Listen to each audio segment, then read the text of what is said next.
and welcome to the District Planning and Regulations Committee. We have been advised that the chairperson will be late. So according to 13.2 of the standing orders, we need to appoint an acting chairperson. May I please call for nominations for an acting chairperson? I'll nominate Jason. Do I have a seconder? Yep. Thank you. All those in favour, please say aye. Aye. Not calling for again. Thank you, Councillor Godfrey. Seeing you read up the rules. Only hang you to DG. Exactly, yes.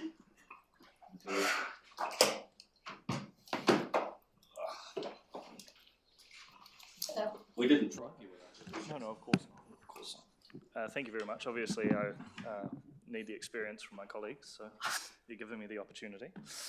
Right, so we'll jump straight into the meeting agenda. Just noting apology for lateness from Nikki. Are there any further apologies? Dan. All right, so we'll move recognising Nikki's apology for lateness and Dan's apology for the meeting. So I have a movement. Thank you. Seconded. Deputy Mayor Redmond. Apologies, Councillor Keynes. Deputy Mayor Redmond. All those in favour, please say aye. Aye. Those against? Carried. Any conflicts of interest? There appears to be none. Moving straight on to 3.1, confirmation of minutes from the previous meeting. I trust everyone's had a chance to read through them. Do we have a mover? Councillor Keynes, seconded Councillor Fulton. I'll put that. All those in favour, please say aye. Aye. Those against? Carried. Matters arising from the minutes. Appears to be none. And we also have minutes for the workshop held at the previous meeting as well. I'm happy to move from the chair. Do we have a seconder? Deputy Mayor Redmond. I'll put that. All those in favour, please say aye. Aye. Those against? Carried. We have nil deputations, nil reports, nil correspondence. So we'll jump straight into portfolio updates. We might just break out of regularity and potentially defer Nikki's rights to her report till later. So I have circulated my report just before this meeting, so I'll just briefly touch on that. And a few items have arrived to my attention in the last 7 minutes, which is straight hot off the press. The hot off the press ones is our program share file, which is where people lodge their applications for consents and building consents, has apparently been down since late last week. We don't have a time frame in which that will be restored. So currently people may not be able to be applying for their consents, but it's only temporary. And it's worldwide. Worldwide, yes. It's not just us. And PIMs are also quite high at the moment in terms of resourcing. So that's also associated with the fact that we've got a few private building consentings out there at the moment. So they're still applying to the council for the PIMs. So it's our internal works along with the external works coming in as well. So, but other than that, for the most part, building, but I say other than that, most part building is steady as she goes. Environmental services, we received some feedbacks, Councillor Keynes and I as well, specifically, just regarding some of our after hours services and people's dissatisfaction with what was meant. I just want to note for the committee that we've actually been having a short-term supplier provide that while we were re-tendering, because our previous service provider was unable to fulfill their contracts nearing the end of last year. So it's only been a temporary one, and we're always going to be looking at ways of improving things, but we note that it's a temporary inconvenience for people, and particularly related around weekend parking issues. We haven't actually delegated the power for our contractors to handle those, so the actual only legal way of addressing parking issues over the weekend is actually contacting the police, unless it's a council staff member on duty. Yeah. that's yeah. And civil defence, I won't talk about it too much because we'll have the opportunity to have an update from Elena this afternoon when she provides her workshop. But Te Mata Uru is a tech school within our region, and they had just completed their project of the 4 Rs. So it was encouraging schools, students from various schools to participate in making something emergency management related in terms of what they're coming up with for their projects.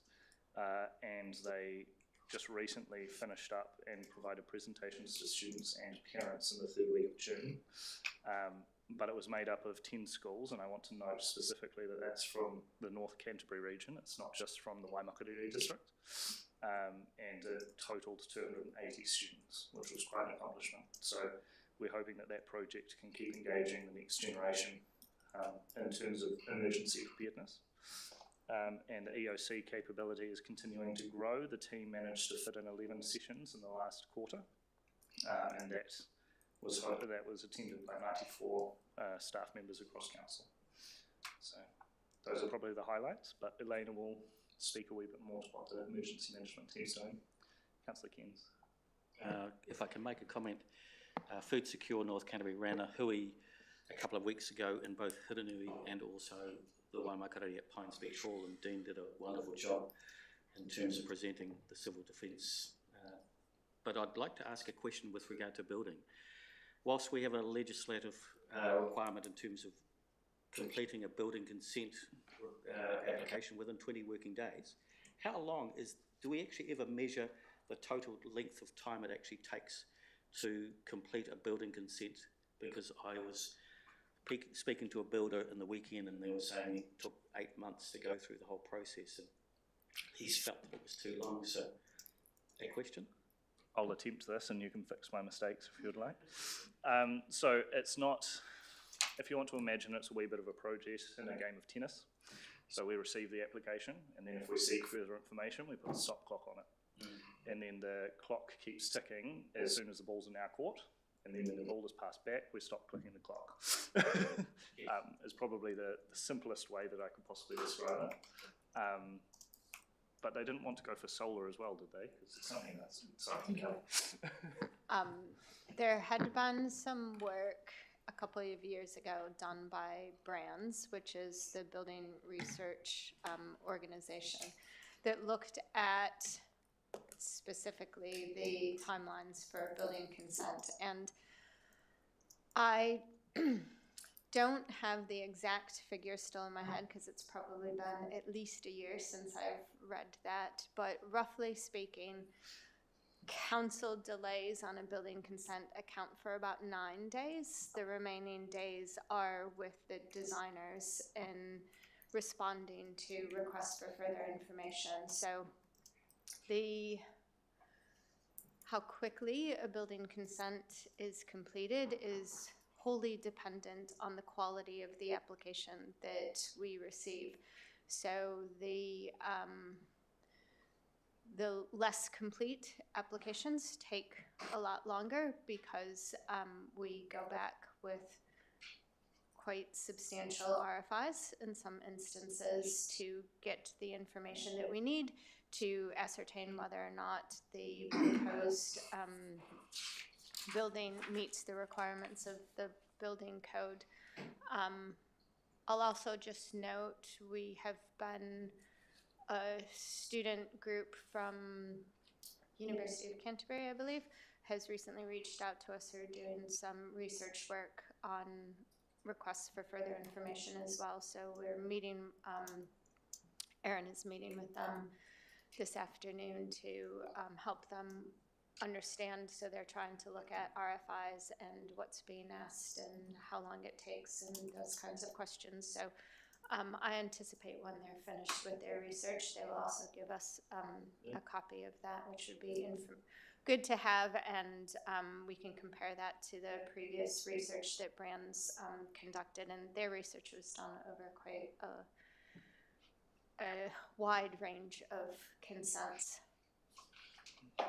If I may, Mr. Chair, a further question. So why are University of Canterbury, what's the driver behind it? Is it because of the length of time it takes for a building consent to be conducted, or what's the drivers behind the research or the surveying that they're wanting to do? They didn't say specifically in their email to us. I suspect that it is because there has been a lot of publicity saying that the time it takes to process a building consent is having impacts on the building industry and the costs of building, and the finger and I think as supported by brands, unjustifiably is usually pointed towards the council, but the data doesn't suggest that that is the case. Or to the, I shouldn't say the council, to the Building Consent Authority. Okay, right. Councillor Ward? Just following on from that, I've had a comment from a property developer who feels that her architect, that when they apply and then they feel as though they answer all the questions and to the satisfaction of that, but then it seems to hit someone else's desk and suddenly there's a whole lot of new questions. And this process seems to go on 2 or 3 times. It doesn't seem to be that that the different divisions of the building unit are all actually looking critically at the same time, but it just seems to go on and on and on and on, and the process just takes forever because they just feel as though they get everything answered and then it hits someone else's desk and then they get a whole lot of new questions, which they go, why wasn't it put to us initially as well?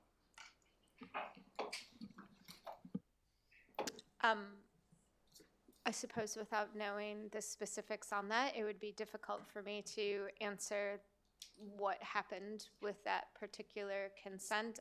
Generally speaking, most building consents are processed by one staff member and then they're verified before they're issued. So I suppose I would need to have more information on that one specifically, because that's, generally it's just one person who's processing it.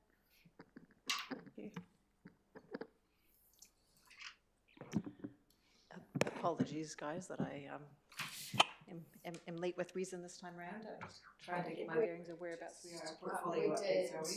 We just did some defense and regulation and had other questions about them. So that's what we're up to. We said we would come back when we arrived. Thank goodness. I had a funny feeling this was going to be a world record fast meeting, so great.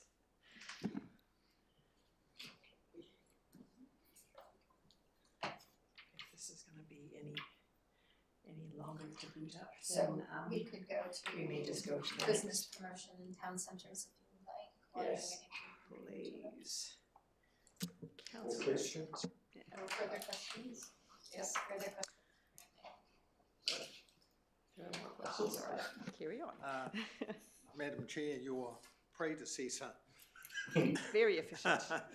indicated that there was a problem with building consents at the moment, that the software package is not available. Do we have any indication of when that may be rectified? I don't. So it's share files a large platform that is used for sharing large file sizes. So it's not our software. It's across it's an issue with the provider. And no, unfortunately, I don't have an estimate for when that's going to be back online. Can building consents be processed manually? The building consents are still being processed. They just can't be lodged unless they are small enough file sizes to email. So the ones that we already have, we're still working on. It's just the new ones that come in through ShareFile. Thank you. Are there any more questions? I think just to clarify it, they can be still lodged manually over the counter. They don't necessarily have to be lodged electronically. That's correct, although we hardly get any building consents over the counter anymore, but they can be emailed. emailed through as well. And yes, they can be paper copies. People can give us paper copies if they wish as well.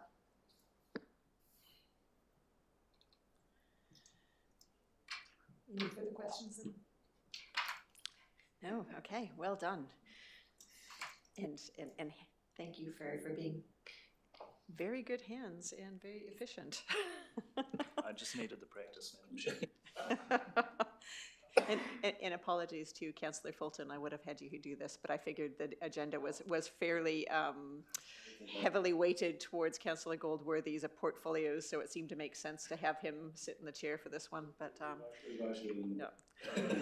Right, well, without any further ado, I shall now pass the baton to, so we've done business and promotions, so so Councillor Carnes, if you can do that, please. All right, that would thank be you, great, Madam and Chair. then I'll I've already circle sent back through around. a report, but I'd just like to highlight that over the weekend in Kaiapoi there was the Matariki event that was run by an individual, Carl Howarth. And I'd just like to really cover that this is an individual that puts on events throughout the district, and it's all off his own bat. He's taking the full risk of effectively, if you were to compare it to the likes of Selwyn Sounds, it pulls in around about 10,000 people, and that was in the paper today. He was pulling in between 10 and 15,000 people into the township or into the district. So quite a significant amount of risk for him, but it was just an impressive event. So congratulations to Carl and his team for putting it together.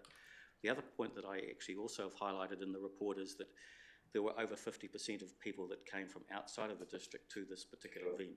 So yeah, an impressive event, and also bringing people in. So let's hope that we can support him in terms of having more events on in the district run by him. He runs superb events. If there's any other questions that, from my report, I'm happy to answer them. Thank you. Excellent, thank you. And are there any questions for Councillor Cairns? Deputy Mayor. Thank you, Councillor Cairns. I wasn't able to attend the celebrities in Kaiapoi. I was somewhere warmer, but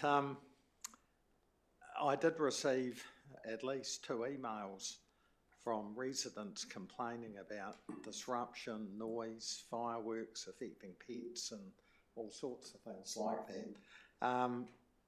And obviously it was a very successful event.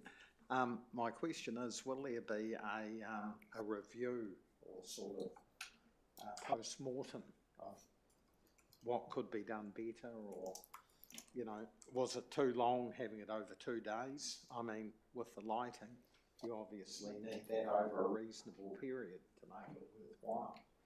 But will there be a review? Thank you, Deputy Mayor. Yes, so I requested a report from Carl at the end of the weekend. He's sent me that report. I've sent it through to staff, and I will actually have an update with him and get an idea as to how he will manage some of the parking issues and whether or not we need to provide residents with more of an insight in terms of the fireworks timing and that sort of stuff. Whether or not we need to advertise it further, I'm not sure.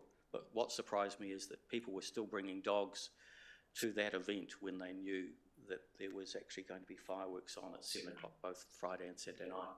So, but yeah, in terms of parking, there was a huge amount of parking problems over on the Feldrick Drive side and Kelmere Place. I received emails and calls from people from over that side. But people parking over driveways, there's not much we can do about it. It's people doing stuff that we have no control over, or the event planner has no control over. So it's not much we can do. It was a lot better than 2 years ago when the last event was held, in that Green Space were accommodating and put in more bollards and that sort of stuff, stopping people parking on verges, but not sure what else we can do. Is there any feedback that you'd like to provide? Maybe if you could send on those emails to me as well, please, and I can forward them on to Carl if you haven't already done that. Thank you. Right, yeah, thank you. Excellent. Are there any further questions? Just a quick Madam Chair. Councillor Fulton. Same topic really, but an observation I've had with Matariki is that the number of hospitality and food service providers that choose, like cafes, restaurants, who choose to understandably close, will not be operating on the public holiday. It seems we're in that, is that a fair observation? That seems to be a trend. I know, was it Mandeville shops even locally, on Friday? I thought it was a Sunday. I thought it was an Easter Sunday. It didn't seem to be. So How does that play into event management? So I made a contact with a number of hospitality people over the weekend to find out if there was a negative or a positive as a result of Kaiapoi having this major event in the township as well as Oxford, and they reported that there was a 10% increase in sales over their normal trading weekend. So as for them closing on Matariki, yeah, I didn't get any feedback with regard to from closing. Whether it's treated as being such a new public holiday, the relevance and awareness of it, whether people, a cafe or restaurant owner would choose to close rather than open and incur that cost of, It's a good point. I suppose the thing is that if we report that if you do stay open, you're going to get an increase in sales, I suppose it's up to the individual business owners, but a lot of them in Kaiapoi are owner-operated, so it's their choice as to whether or not they open or close. But good point, though. I'll ask some questions of some of the retailers. Thank you.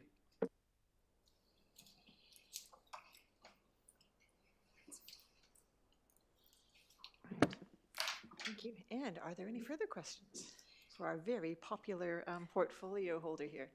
Right. Okay, well, in that case, I will move on to Councillor Bartle for mixed use and business and Kaiapoi development. Thank you, Madam Chair. I really don't have much to add.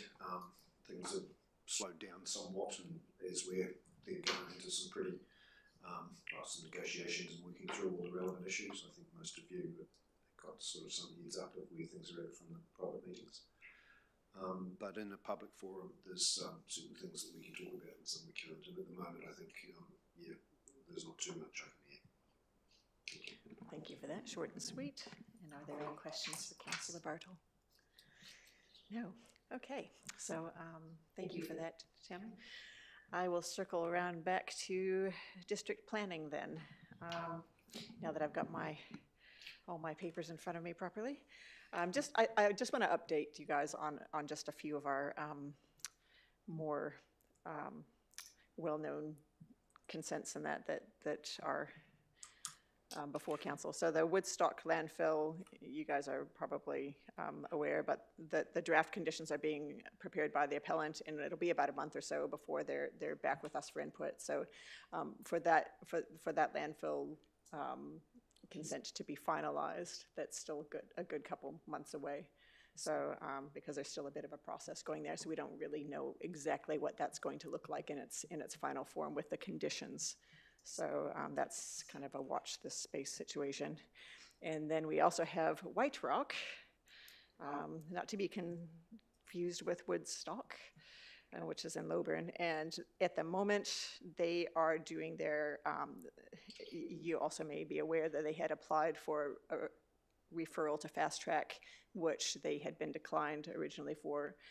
And so they're actually going back, doing a bit more homework so that they can resubmit, and they are working on an economic impact assessment at the moment. So they are preparing to come back and lodge again. So again, watch this space. We had that deputation the other day about Townsend Road, saying that we didn't meet industrial capacity. Well, we do meet industrial capacity. I just wanted to set the record straight there. But the report for that will be coming to council in August. And that's already been through a few processes that the gentleman has been looking into. And yeah, so far that stands up on its merits that we are actually in good stead here. There's also some background work being done on some types of plans in the wider planning system and what the purposes are, how all that works for the public. So because there's a lot of different types of consents and different legislation at the moment, and with the reforms and everything, and it's really confusing for people. You know, when they just get their heads wrapped around the RMA process. Then, of course, we have RMA reform, and then we've got the fast track, and we've got all of these different moving pieces that are happening, and it's quite difficult for a layperson to actually figure out, how does this affect me? Where does this fit in for me? How can I take part in this process, or can I take part in this process, and how does it all work and why? Or if you just want to do something on your property or something, again, like trying to figure out, all right, well, where do I start? So that when that work gets done, I think that will be quite helpful for people, I think. There's also a solar farm on South Ayr Road at the moment that's just been limited notification with one person who's lodged a submission who wants to be heard. That's not a particularly contentious application, and so hence the limited notification and only one submission. So it's just a few neighbors just trying to resolve what the issues might be without even going to a hearing. It's just reverse sensitivity issues that can hopefully be worked through, so not a big deal there. Muscle car madness consent is about to be issued, and the new owners have seemed to be wanting to tighten up the operation to better align with the wider community. So they are very much working on improving things a bit, which will be welcome, I'm sure. That's a great event.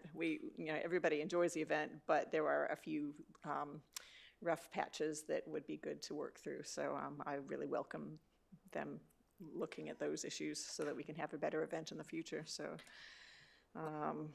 and yeah, another thing that's interesting is that there's been a pretty high demand. You'll be aware that we have a duty planner service. So when somebody walks in and goes, okay, well, I have a question on ABC, whatever that might be, they'll call a duty planner in.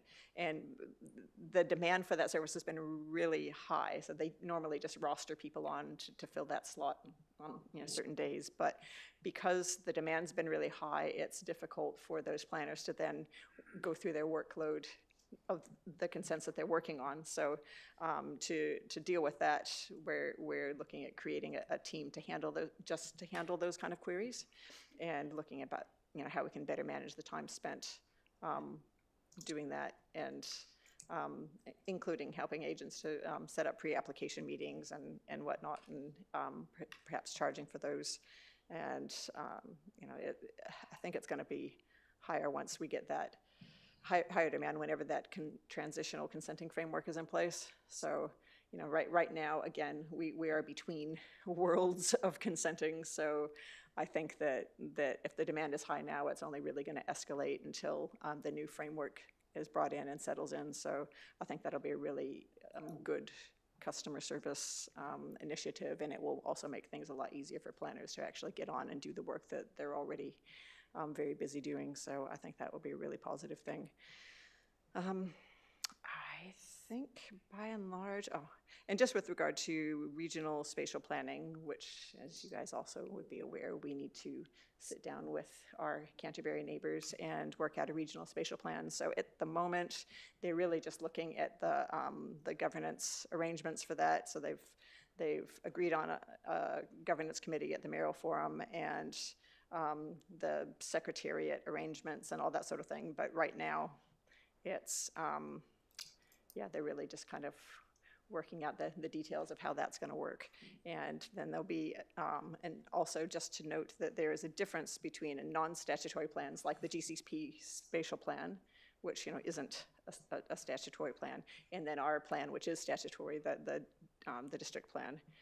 And then they just need to kind of I guess, balance that, I suppose, with some non-statutory matters, which will be likely carried over to that statutory plan, like things like priority development areas and that sort of thing. So I guess it'll be interesting to see how that all comes out in the wash, but to watch this space as well. So I think that is probably it for me. I will send some bits and pieces through for you guys if you want to have a look at more detail later, but are there any questions?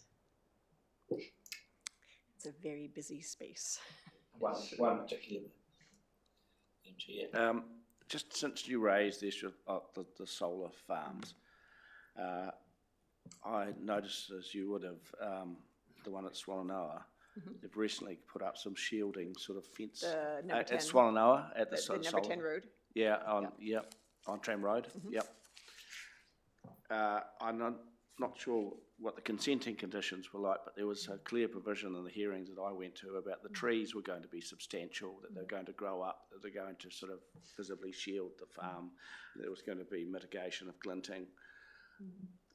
Do we know whether there's been issues raised about the solar farm, about the visibility or the sun strike or glinting of the solar farm? Because they have put up a whole lot of mesh along the fence on the solar farms, and I only raise this in the context of solar farms generally. It was an issue in the hearings as to whether that would actually, the sun off the panels, etc. So is that something we could seek advice on? No, we're not aware of any complaints or anything. There hasn't really been an issue. No. So the mitigation that they've got while they're waiting for those bushes to grow, I guess, is enough, really. I don't know about you, but I haven't actually noticed it being a particular problem driving past it. So just with the angle that that those panels shine, they're not really straight into people's eyes when they're driving. Yeah, so. I understand that the trees were going to be quite substantial, but maybe they will be. That's right, because it was quite a thick border of trees, quite more than what is normally planted. I think it's what, five meters. No, just wanted to be in mind. Thank you. But no, good question, because I mean, I think we're only going to see more of these. So that was probably one of our first consented. So yeah, it'll be interesting to see how it plays out. Are there any other questions? No, well, there appear to be none, so let's get on with the rest of this meeting, guys.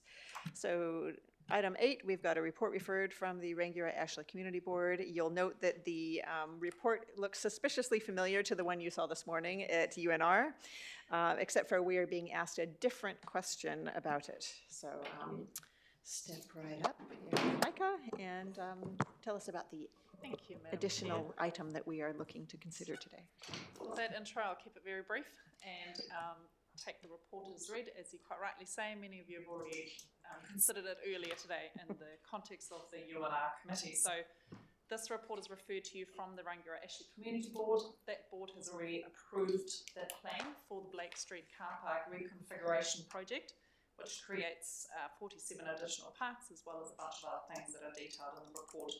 The UNR this morning has approved several recommendations that are relevant to that delegation around installation of EV charging, mobility parking and the budget.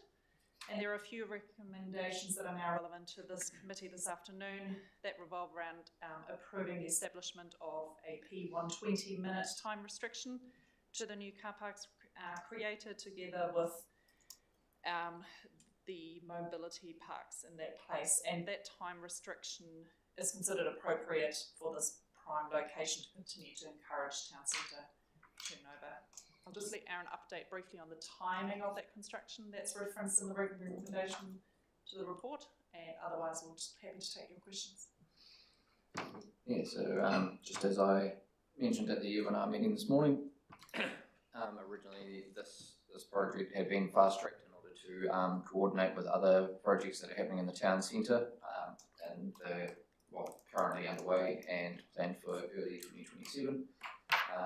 But now with those moving programs getting more firmed up, we have decided to not fast track this one quite so heavily to mitigate risk of not being able to deliver ready for the holiday season. So rather than originally the construction period was planned to be September through November, but now that has been pushed with preliminary works happening in October and November, with the main bulk of the car park redevelopment planned for January through March to avoid that December holiday period.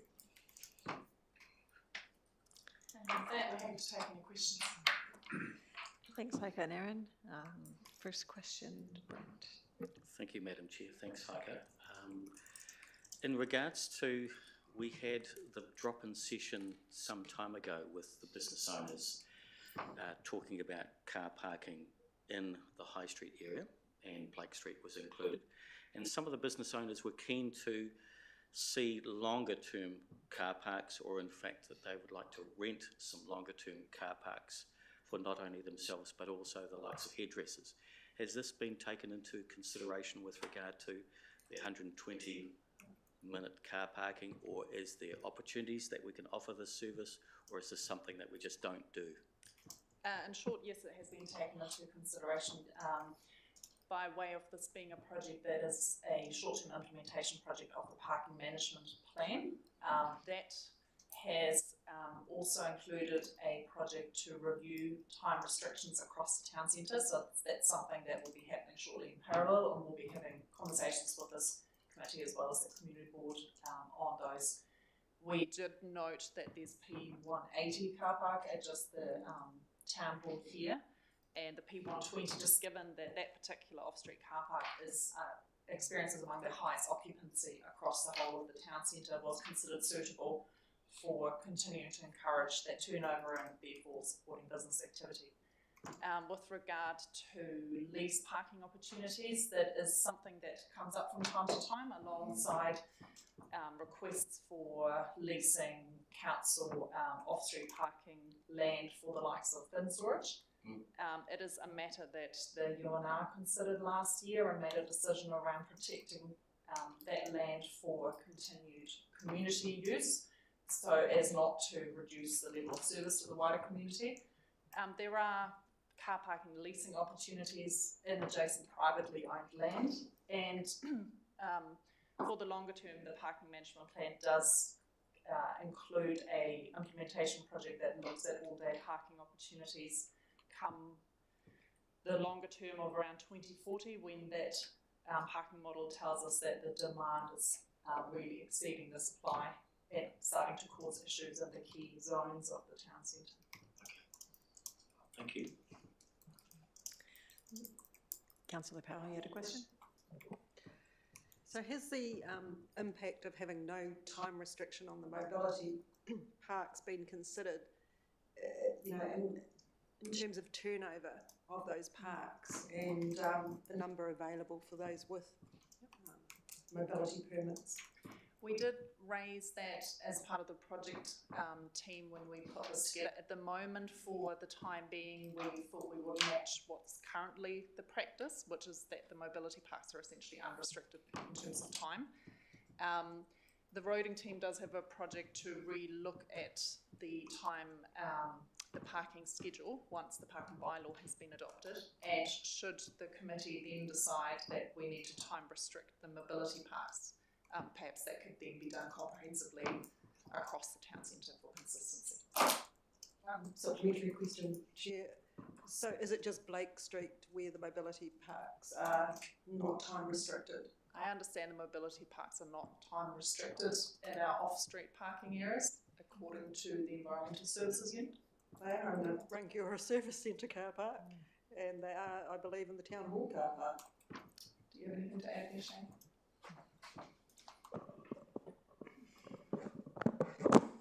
Sorry, and I don't have the schedule sitting in front of me, so I can't validate off of that. But in general, the approach is that while the car park may have a time restriction, unless the time restriction is explicitly called out for the mobility car park and signed at that car park, the time restriction for the general car park does not apply to mobility spots within that car park. So I believe we might have one or two in the schedule that are explicitly called out as P120, but for the most part, mobility car parks that might be delineated within a broader time restricted car park do not have a time restriction, if that makes sense. Yeah, it's very confusing for those that hold permits. It really is. And we can work with Luke. There's a map on the website that lays out where all the mobility car parks are, and some details on there. We can make sure that's clearer and better defined there. That's the approach. My understanding is for councils nationwide. Just one further question. And so in terms of having no time restriction on the Blake Street car park mobility parks, do you think there will be enough parks, given there's only one additional mobility park with no time restriction? So we undertook a program over the last year and a half looking at occupancy of mobility car parks in both town centers, and out of that have a list of additional car parks that will be coming for consideration to the community boards in the near future. It has been a very long journey. We're almost there, but not quite through that. sorry, that's a very long not answer to your question. Whether there's enough, obviously it's always trying to achieve a balance between the various demands driving car park use. So we'll be increasing the supply. Is it enough? We're really trying to target it at areas where it's needed and to various uses, and increasing it.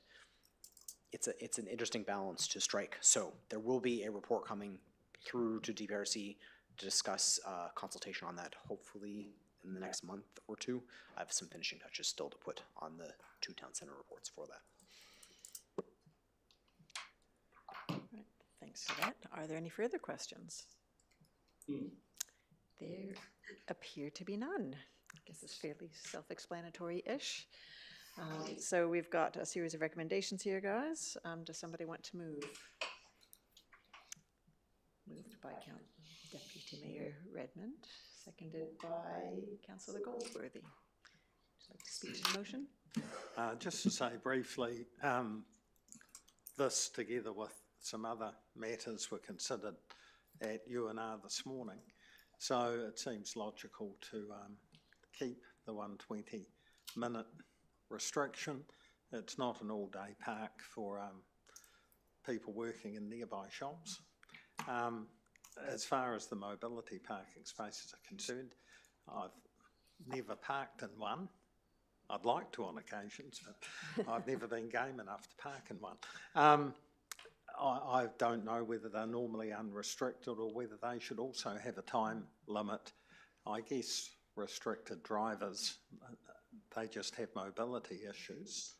Whether they should meet the same time constraints as other motorists, I don't know. It's not something I'm capable of commenting on. Maybe something Councillor Powell may have some thoughts about. But anyhow, pleased to approve the recommendations A to C. Thank you, Deputy Mayor, and Councillor Goldsworthy. Thank you, Madam Chair. Noting that I was at the meeting for the community board discussing this, which also supported the general direction, and I do take on the comments regarding disability parking. I do wonder if it's potentially getting a little bit over encumbersome, because to my knowledge we haven't ever enforced a sign limit on a disabled car park, and whether this desire for more clarity actually makes it more confusing, I'm not entirely sure. But definitely going to take that on in the back of my mind and ponder that one. I'm quite curious now. Thank you. Any further speakers? I think, to my mind, it is interesting, the idea that the mobility parking spaces are unrestricted, and it seems to make sense on the face of it, until such time as perhaps we have so many mobility permit holders that those are also highly contested.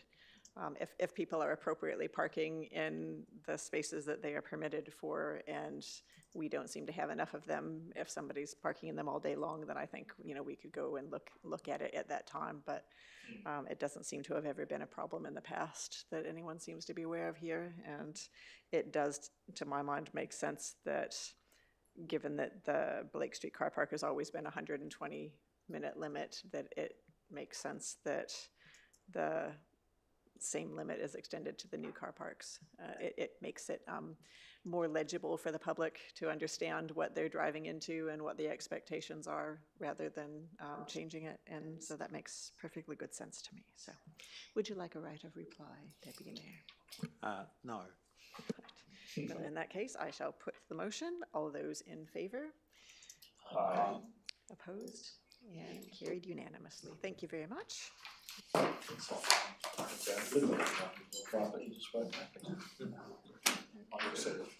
So from there, we have no questions under standing orders. Do we have? 8.2.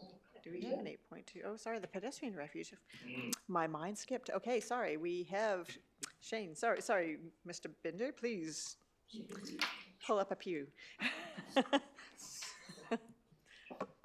Got a little bit of a roll on there. I got a little ahead of myself. Sorry. Thanks, and I would hate to push this off to somewhere else because it actually does dovetail very neatly into the previous line of questions. So in general, I'll take this report as read, but with a little bit of context for this. Obviously, this is discussing changes specific to one block of King Street between Blackett and High Street.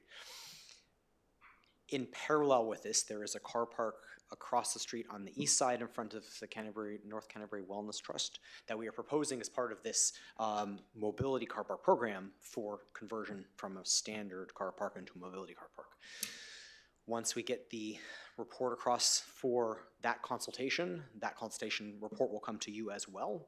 So those are two separate consultations in the same block. I'm planning on holding this consultation until we get the mobility car park consultation queued up as well, and being very clear to the folks that this is going out to. We're looking at two separate conversations that are in parallel, but there shouldn't be any conflicts between the two of them, but so they've got a fuller picture of all the changes being considered in that block. So this is actually touching on the conversation around mobility car park supply, but you have to bear in mind that as a report hopefully you will see next month. With that, hopefully I haven't made it too complicated, but I will take any questions. Excellent, thank you for that. So you've indicated targeted consultations. Are you just going to be talking to the immediately adjacent landowners and residents and businesses in that stretch of road? Correct, yes. Okay. That's my question answered. Are there any other questions? Shona.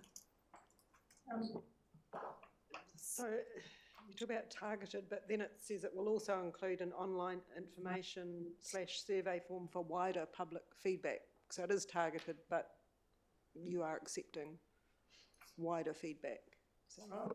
That is correct. This is the model that we followed for the Coronation Street no stopping, and it recognizes that obviously the residents, the businesses, and the landlords have a lot of stake in this, but that we have a lot of users of the network, King Street being very busy, who may not necessarily get that outreach. Excellent. Any further questions? Okay, well, once again, we have a series of recommendations. Shane, you have explained things fairly succinctly. It's pretty straightforward here. Do we have somebody that would like to move? Moved by Councillor Fulton, seconded by Councillor Cairns. Would you like to speak to the motion, Councillor Fulton? Thank you, Madam Chair. I think straightforward is the word here. You have explained it well. Thank you, Shane. And it sounds like there's more work to come, even if it is in parallel reports as you describe it. So happy to support the recommendation going forward. Following on from Councillor Fulton's, it's come from two requests to council with regard to making changes to King Street, and we're just following on from the Rangiora Ashley Community Board recommendations that this goes out to consultation, and it's a wise thing to do. It's a no-brainer. Hope everybody else supports it. Thank you. I can't disagree with that. We are simply approving consultation to go out and see if there are actually any issues with what's being proposed, and then we will know after that with what the next steps are. So, Deputy Mayor, would you like a right of reply? Oh, sorry, Tim. No, Excuse me. No. Oh my goodness. Where is my head at today? Sorry, Tim. Since the Deputy Mayor does not wish to pull the right of reply out from under you. Thank you, Madam Chair. Excellent you're the shock mover. value there, but no, I'll decline that. Excellent. Well, in that case, all those in favour? Opposed? And carried unanimously. Thank you. Okay, now, there are no questions, understanding. And to my knowledge, there is no urgent general business unless anybody cares to raise some. So the next meeting of the District Planning and Regulation Committee will be held on the 11th of August at 1 p.m. and I hereby declare the meeting